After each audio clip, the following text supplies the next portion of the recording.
Chapter 22. Self-Confidence a Snare. Brother B., with your present self-willed, stubborn spirit, you will go further and further from the truth, and unless you are converted, you will prove to be a great hindrance to the cause of God in any place where you have any influence. You are persistent to carry your points. Your self-sufficient spirit must be yielded before you can see anything clearly. You have led your wife to think that you knew the truth better than any of our ministers. You have taken the key of knowledge into your own hands so far as she is concerned, and have kept her in darkness. God has given his church men of judgment, experience, and faith. They know the way of truth and salvation, for they have searched for it in agony of spirit because of the opposition they had to meet from men who turned the truth of God into a lie. And the benefit of the labor of these faithful servants of God is given to the world.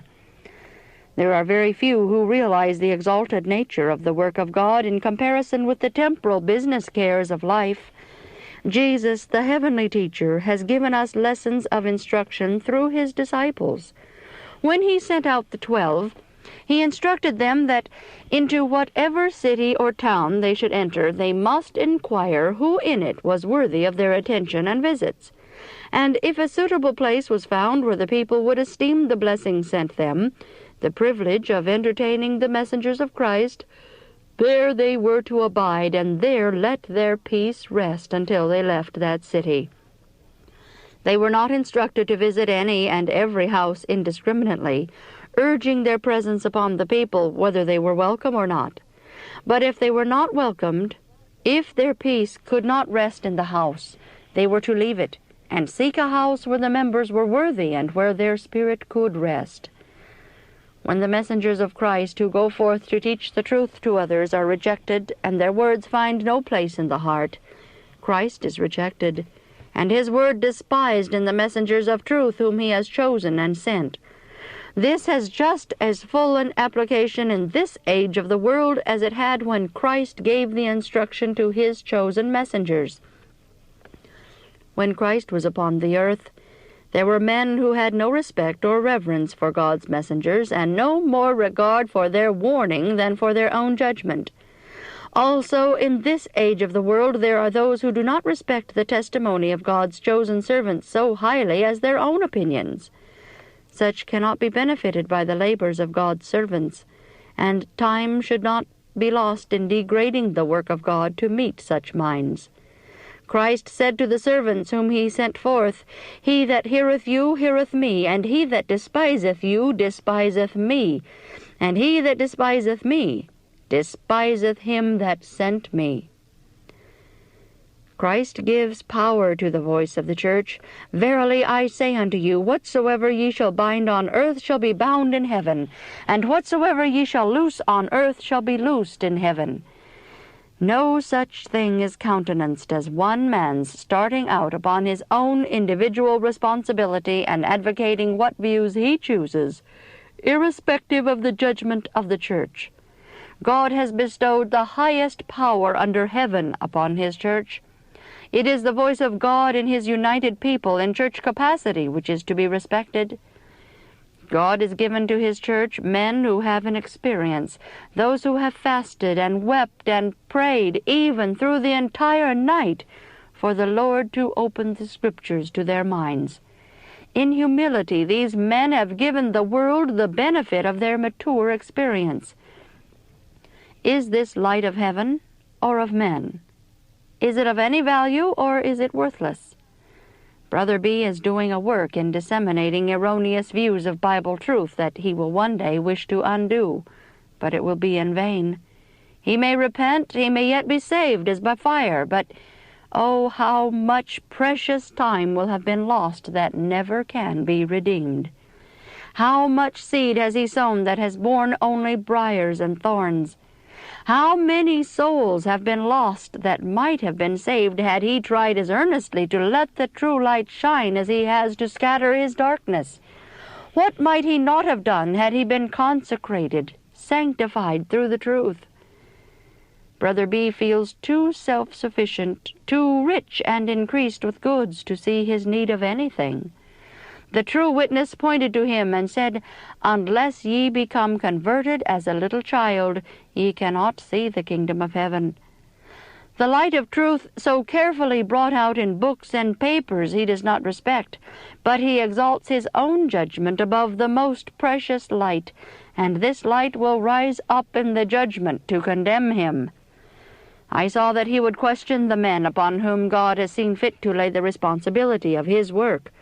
He would exalt his own opinions and views above the light which God had given through them, and would boast of his knowledge. And he would be an accuser of his brethren, not accepting the ambassadors of Christ. All this overbearing influence to belittle the judgment of the servants of God and to accuse them of weaknesses and errors, exalting his own opinions above theirs, if not repented of, will be found written against him in the books, which he will see with shame in the day of God. God will hold up his servants, will preserve his favored ones.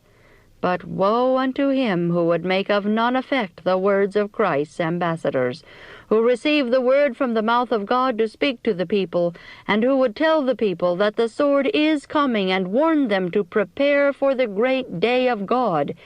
Brother B will find that it is no light or trivial work in which he has been engaged. It is a work which will roll back upon his soul with crushing weight. He has brought his spirit in opposition to God. He has a hard work before him.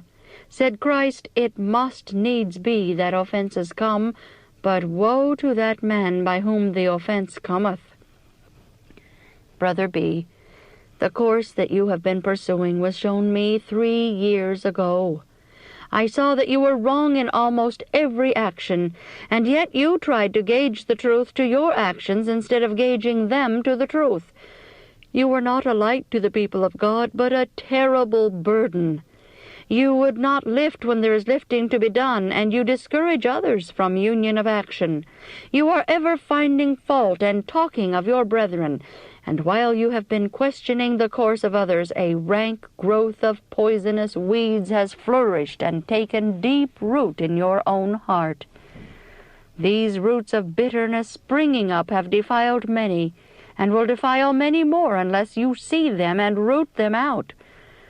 I was shown that a harsh, pharisaical spirit would grow upon Brother B and control him unless he sees the terrible defects in his character and obtains grace from God to correct the evil. Before he embraced the truth, his hand seemed to be against everyone. His combative spirit would strengthen at any provocation, and his self-esteem would be injured. He was a hard man, getting into and making trouble.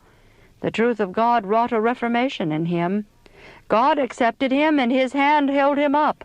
But since Brother B has lost the spirit of consecration, his old turbulent spirit, at variance with others, has been strengthening and seeking to gain the mastery.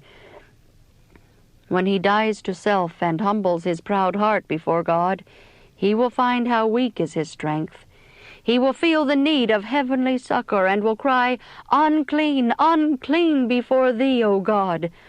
All his proud boasting in self will have an end. Life in this stormy world, where moral darkness triumphs over truth and virtue, will be to the Christian a continual conflict. He will find that he must keep the armor on, for he will have to fight against forces that never tire and foes that never sleep. We shall find ourselves beset with countless temptations, and we must find strength in Christ to overcome them or to be overcome by them and lose our souls. We have a great and solemn work to do, and how terrible will be our loss if we fail. If the work which our Master has left us be found undone, we cannot have a second probation granted us. It must remain undone forever. I was shown the life of Brother B and his family. Angels wept as they viewed his course at home, as they viewed the unloved wife who receives no respect from him, whose duty it is to love and cherish her as his own body, even as Christ has loved and cherished the church. He takes pains to make her defects apparent, and to exalt his own wisdom and judgment, and to make her feel her inferiority in company and alone. Notwithstanding, she is illiterate. Her spirit is far more acceptable to God than the spirit of her husband. God looks upon Sister B with feelings of the deepest pity. She lives out the principles of truth as far as she has light much better than her husband. She will not be answerable for the light and knowledge that her husband has had, but which she has not had. He could be a light and comfort and blessing to her, but his influence is used in a wrong way. He reads to her what he pleases, that which will give strength to his views and his ideas, while he keeps back essential light which he does not want her to hear. He does not respect his wife, and he allows his children to show her disrespect. Like Eli's sons, these children are left to come up. They are not restrained, and all this neglect will by and by rebound upon himself. That which Brother B is now sowing, he will most assuredly reap. Sister B, in many respects, is nearer the kingdom of heaven than her husband. These unruly, disobedient children that are not educated to self-control will plant thorns in the hearts of their parents that they cannot prevent. And then in the judgment, God will call the parents to account for bringing children into the world and letting them come up untrained, unloving, and unloved. These children cannot be saved in the kingdom of heaven without a great change in their characters. Brother B seeks to have his wife believe as he believes, and he would have her think that all he does is right, and that he knows more than any of the ministers and is wise above all men. I was shown that in his boasted wisdom he is dealing with the bodies of his children as he is with the soul of his wife. He has been following a course according to his own wisdom, which is ruining the health of his child. He flatters himself that the poison which he has introduced into her system keeps her alive. What a mistake! He should reason how much better she might have been had he let her alone and not abused nature. This child can never have a sound constitution, for her bones and the current of blood in her veins have been poisoned. The shattered constitutions of his children and their aches and distressing pains will cry out against his boasted wisdom, which is folly. But what is more deplorable than all the rest is that he has, as it were, left the door to perdition wide open for his children to enter and be lost. The natures of his children will have to be changed, their characters transformed and made over new, or there can be no hope for them. Can angels look lovingly upon your family, Brother B? Can they delight to dwell in your house? The building is good, but the house does not make the happiness within. Those who live within the walls make it a heaven or a hell. You do not respect the mother of your children. You permit in them disobedience and disrespect. You may say, "Why does Sister White come to me with this? I have no faith in the visions." I knew this before I attempted to write, but I feel that the time has come for me to set these things before you. I must tell you the truth, for I expect to meet in the judgment what I have here imperfectly written. I have waited, hoping that I might say something that would reach your heart and soften it for the very words I have here written. But I have lost all hope in that direction, for you are fortified with an armor as impenetrable as steel. You will not accept of anything that does not meet your mind. I was shown that it would have been better for the cause of present truth if you had never embraced the Sabbath. Your conscience is not a very sensitive one. You are blinded by the enemy. I have given up all hope of doing anything for the church in blank while you are a stumbling block to them. You once loved the truth, and had you followed on in the pathway of truth and holiness, you would now have been an ambassador for Christ. You will have a fearful account to give in the great day of God for your talents which have been unimproved. You had good abilities. God lent these talents to you, for you to put to good account, but you have abused these gifts. Had you used the ability that God had given you on the right side, you would have done much in winning souls to Christ, and you would see in the kingdom of heaven souls saved through your instrumentality. But you have scattered abroad instead of gathering with Christ. Your brethren have been discouraged from trying to rise and advance because you, like an opposing body, counteract the good they would do.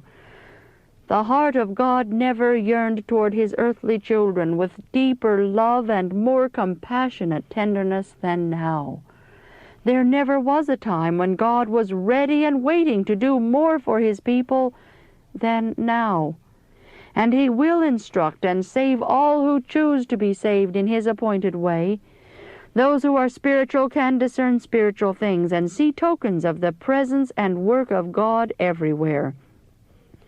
Satan, by his skillful and wicked strategy, led our first parents from the Garden of Eden, from their innocence and purity into sin and unspeakable wretchedness.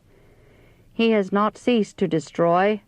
All the forces which he can command are diligently employed by him in these last days to compass the ruin of souls. He seizes every artifice that he can use to deceive, perplex, and confuse the people of God. He has used you as his agent to scatter darkness and confusion, and he finds that you work admirably in his hands. You are the very instrument that he can handle with good effect to hurt, discourage, and tear down.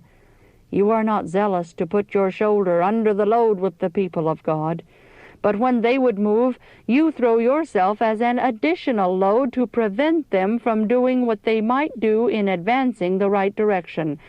Satan is at work with those who keep the commandments of God and have the faith of Jesus. The most bitter hatred exists within him against all who are loyal to God and who obey his commandments. He sleeps not. He does not abate his vigilance for one moment.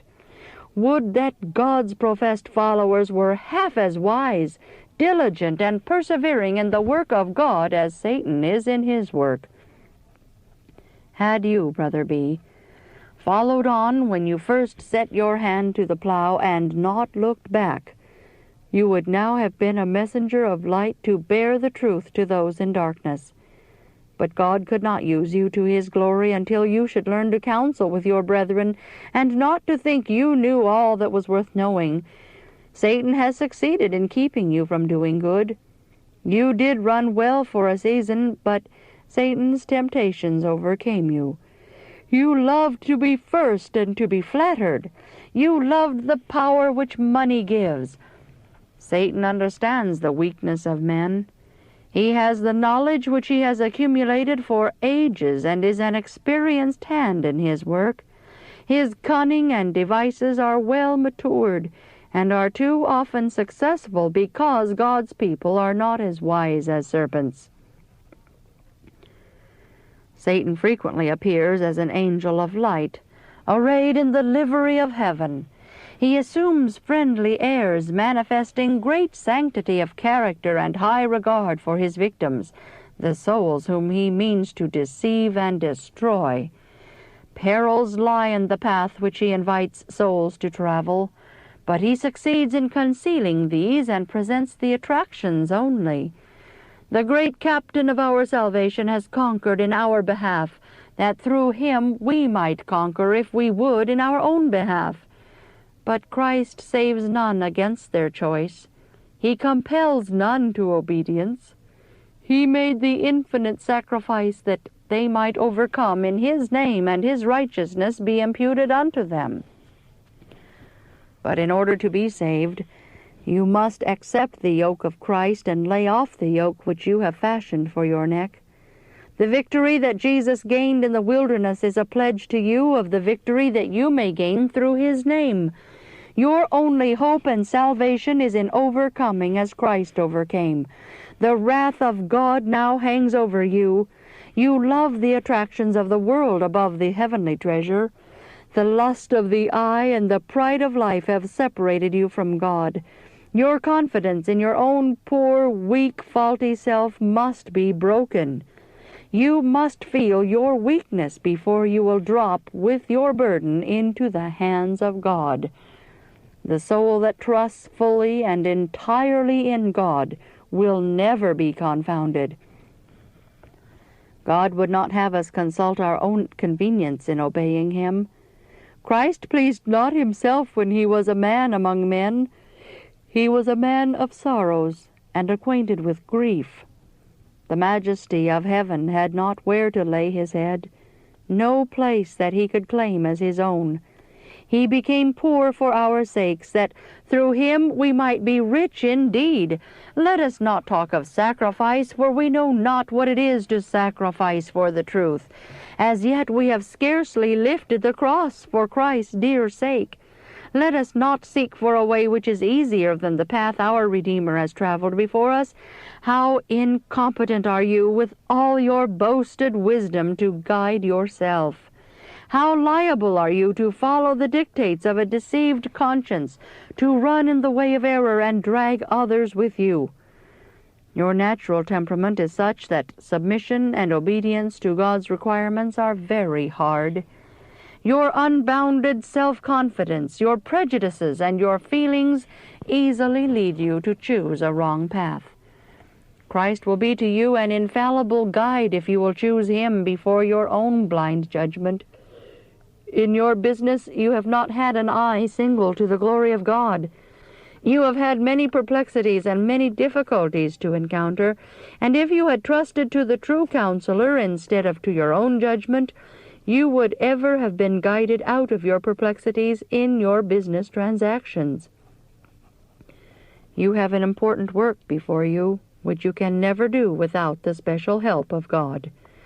You are capable of securing the companionship of angels and of being an heir of God, a joint heir with Jesus Christ, and for you to labor to confine the range of hope and desire within the narrow compass of your own convenience would be a lifelong mistake.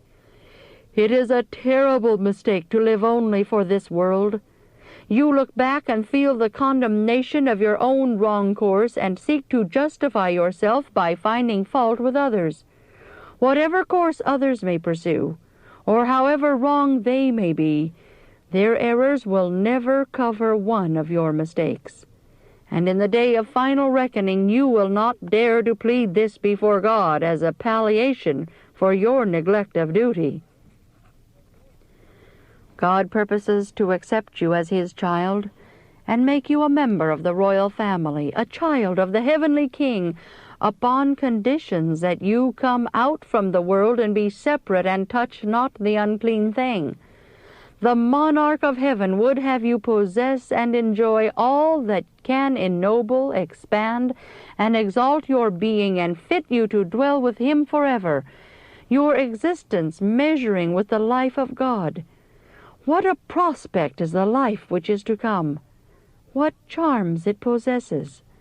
How broad and deep and measureless is the love of God manifested to man! No words can describe this love. It surpasses all thought and imagination, but it is a reality that you may learn by experience. You may rejoice in it with joy unspeakable and full of glory. With such a prospect before you, how can you narrow your mind to the compass of worldly thoughts and to the range of worldly occupations, seeking gain and yielding one point after another of present truth? Truth, principle, and conscience are desirable for you to retain. The favor of God is better than houses of silver and of gold. The deepest joy of the heart comes from the deepest humiliation. Trust and submission to God work out strength and nobleness of character. Tears are not in every case evidences of weakness. In order for you to build up a character which is symmetrical in the sight of a pure and holy God, you must begin at the foundation. The heart must be broken before God, and true repentance for sin must be shown till you meet the demands of truth and duty. Then you will have true respect for yourself and true confidence in God. You will have tenderness of feeling. All that braggadocio spirit will be gone.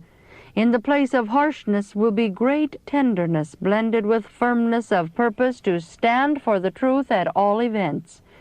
You will then see much in the world and in your own heart to make you weep.